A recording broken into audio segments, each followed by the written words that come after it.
The rain in Cebu never really stopped that summer.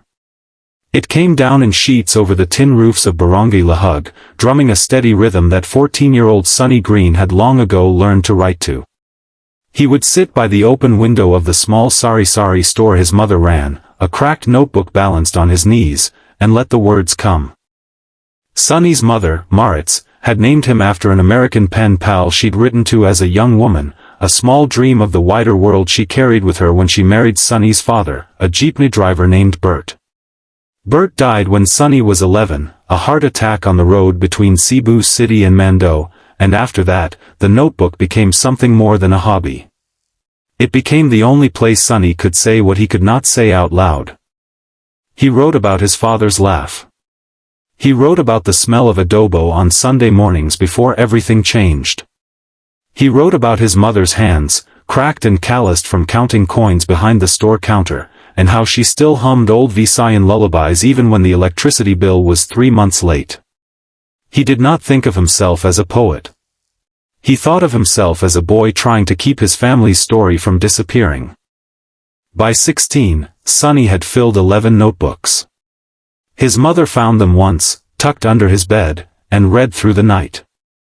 In the morning she said only one thing, "Anak, the world should hear this."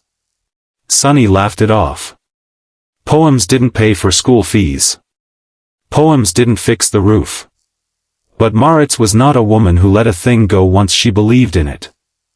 It was Maritz who first heard about America's Got Talent holding open online auditions that welcomed international submissions, a program that had, in recent seasons, opened its doors wider than ever to performers from across the world who dreamed of the golden stage in front of Simon Cowell and the panel. She saved money for 8 months, selling extra rice cakes at the market before dawn, to afford the data plan and the second-hand phone with a camera good enough to film an audition tape. Sonny almost didn't send it. He stood over the record button for 11 minutes before his mother walked in, took the phone gently from his hands, and pressed the button herself. "Just talk to them the way you talk to your father's photo," she said. "That's all you have to do." The tape worked. Weeks later, an email arrived. Sonny Green was invited to fly to the United States to audition live for America's Got Talent. The flight from Cebu International was the first time Sonny had ever left the Philippines. He carried one suitcase, one notebook, his 12th, and a small wooden cross his mother had pressed into his palm at the airport gate, whispering, "Bring your father with you." Backstage, the world felt enormous.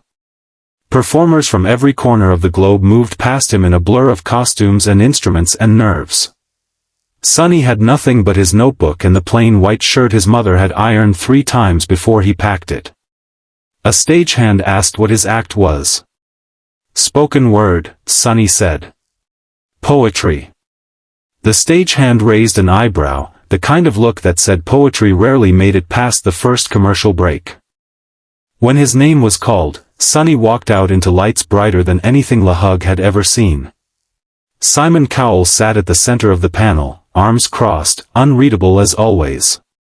The other judges leaned forward with polite curiosity, the kind reserved for acts they expected to be pleasant and forgettable. "So, Sonny," Simon said, "poetry. That's a brave choice for this stage." "With respect, Mr. Cowell," Sonny answered, his voice steadier than he felt, "I didn't come here to be brave. I came here because my mother sold rice cakes for 8 months so I could stand in front of you." A ripple moved through the judges. Simon's arms unfolded slightly. Sonny closed his eyes for a breath, and then he began. He spoke of a boy who wrote to a father who could no longer answer. He spoke of a mother's hands and the sound rain makes on a tin roof when there is nothing left to do but listen. He spoke of hunger that had nothing to do with food, and of a country that taught him that dignity could survive even when comfort could not. His words were not decorated. They did not rhyme for the sake of rhyming. They simply told the truth, plainly, the way his mother had taught him, talk to them the way you talk to your father's photo.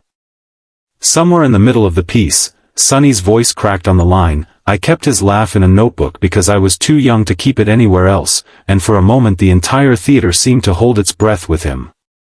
By the final stanza, an address not to the judges, not to the audience, but directly to his late father, thanking him for the ordinary days that Sonny now understood were extraordinary. Half the audience was in tears. One of the female judges pressed a tissue to her eyes without embarrassment. The other male judge sat completely still, jaw tight, visibly moved. And Simon Cowell, a man not easily surprised after decades on this stage, sat forward with his hands slowly rising to cover his mouth, eyes wide, the unmistakable expression of a man who had not expected to feel anything tonight and now could not stop. Silence held the room for 3 full seconds after Sonny's last word. Then the applause broke like a wave. "Sonny," Simon said, when the noise finally quieted, his voice uncharacteristically thick, "I've sat in this chair for a very long time. I don't get surprised very often anymore. You just surprised me. That wasn't a performance. That was a boy giving his father back his voice.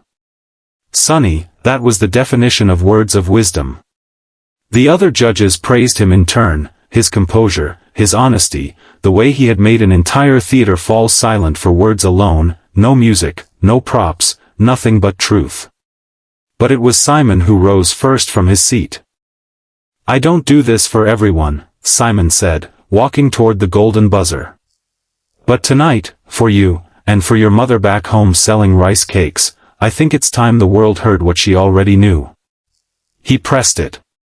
Gold rained down from the ceiling in great shimmering sheets, confetti catching the stage lights as the crowd rose to its feet, chanting Sonny's name. Sonny stood in the center of it all, notebook clutched to his chest, tears finally breaking free, mouthing 2 words toward the ceiling that only he and his father would ever understand. 3,000 miles away, in a small sari store in Barangay Lahug, Moritz Green watched the live stream on a borrowed laptop surrounded by neighbors who had crowded in from the rain.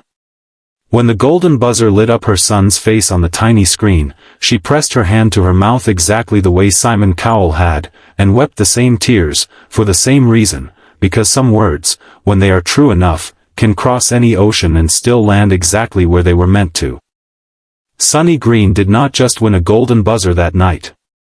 He gave his father, and his mother, and the tin roof and the rain and every quiet sacrifice that raised him, a stage, at last, worthy of their story.